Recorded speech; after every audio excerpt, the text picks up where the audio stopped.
उम्मीद करता हूँ आप सब लोग बहुत बढ़िया हैं और रेगुलरली सारी वीडियोस को वॉच कर रहे हैं। तो अकाउंट्स की जो क्लास वाली वीडियो थी उसके अंदर हमने फिक्स्ड कैपिटल के कॉन्सेप्ट को क्लियर कर लिया था, ठीक है। फिक्स्ड कैपिटल में आपको समझाया गया कि कौन कौन से अकाउंट्स बनाने हैं और कैसे कैसे सारा प्रोसेस किया जाएगा। कल उसका एक इलस्ट्रेशन भी आपको करवा दिया गया है, ठीक है। तो आप वो वीडियो देख लीजिए। अब पिछले कुछ टाइम से हमारे पास कमीशन को लेके काफी सारे डाउट्स आ रहे थे कि पार्टनर्स के कमीशन को कैसे ट्रीट किया जाता है, ठीक है। हमें ये तो पता है कि कमीशन कहां दिखाते हैं, P&L अप्रोप्रिएशन अकाउंट की डेबिट साइड पे किसी भी पार्टनर को हम कमीशन देते हैं। बच्चों में मैनेजर के कमीशन की बात नहीं कर रहा, मैनेजर की कमीशन का ट्रीटमेंट अलग है। यहाँ पे हम बात कर रहे हैं पार्टनर्स को दिए जाने वाले कमीशन की, ठीक है। तो आज हमने इसी से रिलेटेड दो बढ़िया बढ़िया सवाल सीखने हैं, आपको बढ़िया क्वेश्चंस करवाऊंगा और इससे आपके सारे डाउट्स जो हैं वो सारे क्लियर हो जाएंगे, ठीक है। तो आप इस वीडियो को देखिए बिल्कुल एंड तक। चलिए हम अपना काम शुरू करते हैं।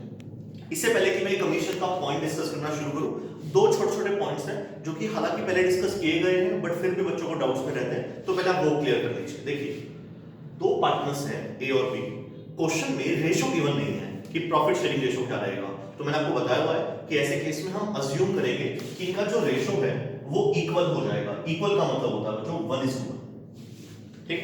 तो एक तो आपने ये ध्यान रखना है, क्वेश्चन में कभी भी रेशो गिवन ना हो, किसी भी टॉपिक में किसी भी क्वेश्चन में आप ये अज्यूम करेंगे कि प्रॉफिट शेयरिंग रेशो जो है वो इक्वल है, ठीक है। दूसरी बात, क्वेश्चन में ये नहीं बताया हो कि कैपिटल किस टाइप की है, फिक्स्ड कैपिटल है या फ्लक्चुएटिंग कैपिटल है। अब तो ये हमने सीख लिया ना कि फिक्स्ड क्या होती है और फ्लक्चुएटिंग, तो उसकी नॉलेज हमें अब क्वेश्चन में देखनी है कि वो गिवन है कि नहीं। अगर बच्चों कोई इंफॉर्मेशन ना गिवन हो तो आप ऐसा अज्यूम करेंगे कि वो कैपिटल कौन सी है, फ्लक्चुएटिंग। हम अज्यूम कर रहे हैं प्योरली, ठीक है। अगर गिवन नहीं है तो फ्लक्चुएटिंग कैपिटल मान लेंगे। तो ये दो छोटे छोटे इंफॉर्मेशन है और चलिए क्वेश्चन को शुरू करते हैं। तो हमें ये क्लियर है कि ए और बी पार्टनर्स हैं, ठीक है। और कुछ डिटेल मैंने क्वेश्चंस की पहले लिख के रख लिया अपने पास, जो डिटेल हमारे ज्यादा काम की नहीं है वो डिटेल मैंने पहले ही कॉपी कर लिया अपने पास। क्वेश्चन में आपको नेट प्रॉफिट्स गिवन है 4,40,000 और ए को सैलरी मिली है 1,80,000, ठीक है। जो मेन डिस्कशन इस वीडियो में हमें करना है वो करना है कि ए को कमीशन देना है और बी को कमीशन देना है। उससे रिलेटेड मैंने क्वेश्चन यहाँ पे साइड में लिख के रख लिया बच्चों। तो ये हमारा डिस्कशन का मेन मुद्दा है यहाँ पे, ठीक है। तो चलिए इस कमीशन के पॉइंट्स को ध्यान से पढ़ते हैं और एक एक पॉइंट को बारी बारी से अच्छे तरीके से क्लियर करते हैं, बिल्कुल इन डेप्थ जाके, ठीक है। चलिए देखते हैं। सबसे पहले ए का पॉइंट पढ़ते हैं। वो कह रहा है कि ए को कमीशन कितना देना है, पढ़िए 10% of net profit. Net profit का 10%, ठीक है जी, 10% बिफोर चार्जिंग एनी कमीशन। ये बात आप ध्यान दीजिए, बिफोर चार्जिंग एनी कमीशन। इसका मतलब ये है कि हमने बिना कोई कमीशन चार्ज किए उसको 10% कमीशन दे देना। सीखिए बच्चों, ये बिफोर चार्जिंग का मतलब क्या होता है, प्रैक्टिकली आप इसी को सीखिए। देखिए, हमें नेट प्रॉफिट्स कितने हुए बच्चों, 4,40,000 रुपए।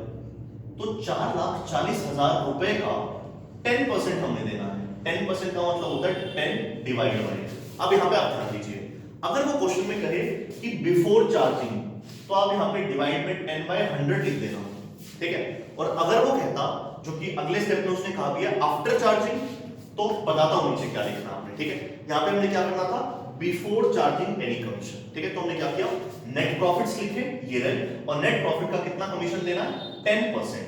बिफोर था तो मैंने यहां पे 100 लिख दिया है, ठीक है। तो ये होगा बिफोर चार्जिंग का कॉन्सेप्ट। चलिए हम इसको सॉल्व कर लेंगे, तो ये बन जाएगा बच्चों 44,000 रुपीस।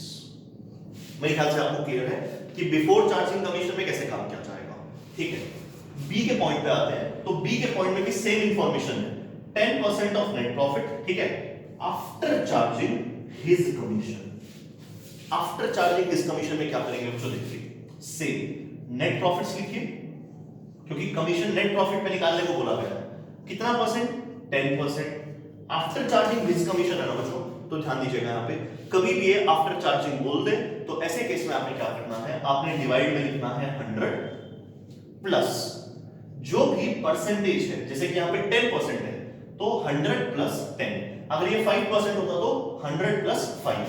ऐसा हमने आफ्टर चार्जिंग वाले केस में करना है बच्चों, ठीक है। तो 100 प्लस 10 मानेगा, हम इसको कितना लिख सकते हैं, 110। आप इसको सॉल्व कर देंगे, आपके पास आंसर आ जाएगा जी। आप इसको सॉल्व करिए तो ये वैल्यू आ जाएगी बच्चों 40,000 रुपीस, ठीक है। एक और स्टेटमेंट देखते हैं। मान लीजिए वो सी के लिए बोलता, मैं ऐसा अज्यूम कर रहा हूं कि सी भी एक पार्टनर है, ठीक है। तो देखिए, चलिए यहाँ पे सी का नाम भी लिख देते हैं ताकि आपको कंफ्यूजन ना हो, ठीक है। सी के लिए भी उसने बोला और सी के लिए क्या बोला, ध्यान दीजिएगा। सेम यही बी वाली बात बोली है, ठीक है, कि 10% ऑफ नेट प्रॉफिट, ध्यान देना जो ये सबसे जरूरी पॉइंट है, आफ्टर चार्जिंग ऑल कमीशंस, ये वाला पॉइंट, ठीक है। तो इसका भी हमने क्या करना है, सी का भी 10% लगाना है नेट प्रॉफिट का। चलिए यहां पे लिखते हैं सी की एंट्री, टू सीज कमीशन जी 4,40,000 रुपए है, उसका कितना परसेंट देना हमने, 10% देना, राइट।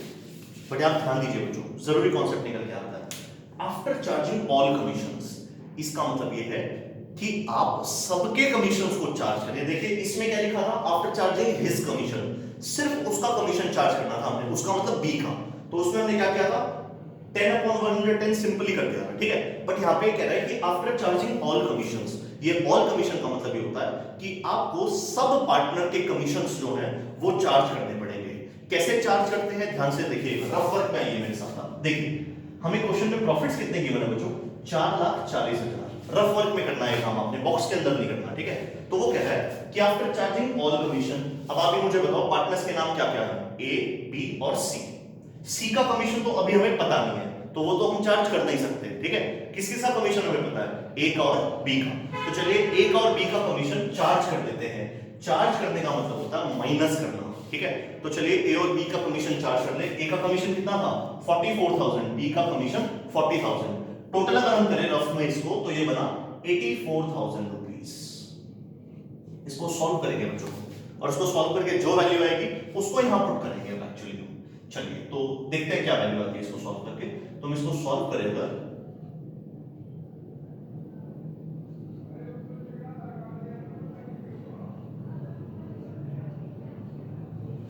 $3,56,000, ठीक है। तो ये वैल्यू आ गई बच्चों, ध्यान देना। मैं फिर से एक बार रिपीट कर देता हूं, 10% ऑफ नेट प्रॉफिट, ठीक है। नेट प्रॉफिट का 10% after charging all commissions. But कौन से नेट प्रॉफिट, वो नेट प्रॉफिट जिसमें से हमने सारे कमीशन चार्ज कर दिए हो। ये हमने किस किस का कमीशन चार्ज कर दिया बच्चों, ये हमने ए और बी का कमीशन चार्ज कर दिया। सी का क्यों नहीं किया, क्योंकि सी का हमें अमाउंट नहीं पता, बट चार्ज तो सी का भी करना पड़ेगा ना। उसने कहा है कि आफ्टर चार्जिंग ऑल कमीशन, तो ए और बी का तो चार्ज कर लिया। कितनी वैल्यू है, 3,56,000 लिखे यहाँ पे, 3,56,000 रुपीस, ठीक है। अब किसका कमीशन चार्ज करना रहेगा, आप मुझे बताइए, सी का। तो सी का कमीशन चार्ज करने का तरीका मैंने आपको यहाँ पे बी वाले स्टेप में बता दिया था। बी वाले स्टेप में उसने क्या कहा था, आफ्टर चार्जिंग हिज कमीशन, कि खुद का कमीशन कैसे चार्ज करते हैं। खुद का कमीशन ऐसे चार्ज करते हैं कि 10 डिवाइड बाय जो भी रेट हो 100 प्लस 10। तो ये खुद का कमीशन चार्ज करने का तरीका होता है, 100 प्लस 10, ये कितना हो गया बच्चों, 110। बस अब इस वैल्यू को सॉल्व कर देंगे बच्चों, जो भी इससे आंसर आएगा आप सी का कमीशन भी निकाल देंगे। तो बच्चों हमने ये 3 पार्टनर्स के अलग अलग केस बना के कमीशन करने सीख लिया है। मैं जल्दी से एक बार आपको रिवाइज करवा देता हूं, देखिए हमने क्या किया। ए के में उसने कहा था कि 10% ऑफ नेट प्रॉफिट, ठीक है, नेट प्रॉफिट का 10% निकाल दो बिफोर चार्जिंग एनी कमीशन।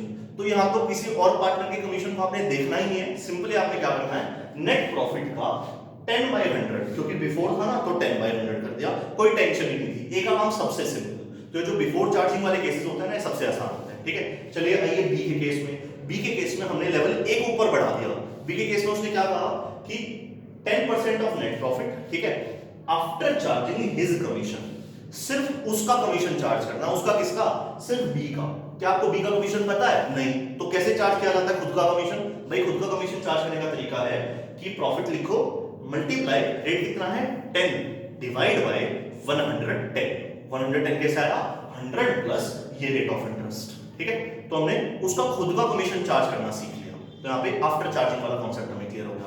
और अगर वो कहते सबसे बड़ा और सबसे इंपॉर्टेंट केस कि 10% of net profit after charging all commissions, कि भाई सारे के सारे कमीशंस चार्ज कर दो, तो ऐसे केस में हमें देखना पड़ेगा बच्चों कि क्वेश्चन में किस किस पार्टनर का कमीशन दिया है और हमें सबका कमीशन चार्ज करना पड़ेगा। कैसे कमीशन चार्ज करते हैं मैंने आपको सिखाया। आप अपने प्रॉफिट्स उठाइए, रफ वर्क में आइए, रफ वर्क में आके अपने प्रॉफिट लिखते 4,40,000, सबके कमीशन चार्ज करने हैं। जरा देखिए क्वेश्चन में कितने पार्टनर्स हैं, ए बी सी, सबके कमीशन चार्ज करने का तरीका, भाई जिस जिससे कमीशन पता है पहले तो लिखो यहाँ पे, ए और बी का कमीशन पता है ना, चलिए वो चार्ज कर देते हैं। चार्ज करने का मतलब माइनस करना, हमने कर दिया चार्ज। कितना आया अमाउंट, 3,56,000, ले आइए यहाँ पे 3,56,000 आ गया। अब किसका कमीशन चार्ज करना रहेगा? सी का। खुद का कमीशन कैसे चार्ज करते हैं? खुद का कमीशन चार्ज करने का तरीका ये है कि आप परसेंटेज लगाइए 10 डिवाइड बाय 100 प्लस जो भी आपका नंबर है, 10 है तो 10, तो 110, ये सी का भी कमीशन चार्ज हो गया इसके साथ, ठीक है। तो मैंने आपको बच्चों तीनों केसेस के जरिए अलग अलग तरीके से कमीशंस कैसे निकालते हैं वो सिखाया, ठीक है। आपको होमवर्क के अंदर बच्चों एक क्वेश्चन इसका दे दिया जाएगा, आप उस क्वेश्चन को सॉल्व करिए, ठीक है। नेक्स्ट वीडियो लेके आऊंगा कल, और उसके अंदर आपको इसी का एक और बहुत बढ़िया क्वेश्चन करवाऊंगा। तो आज की इस वीडियो को बच्चों यहीं पे क्लोज करते हैं। आपको कोई भी डाउट है इस क्वेश्चन से रिलेटेड तो आप हमें कमेंट बॉक्स में बता सकते हैं। Thank you so much.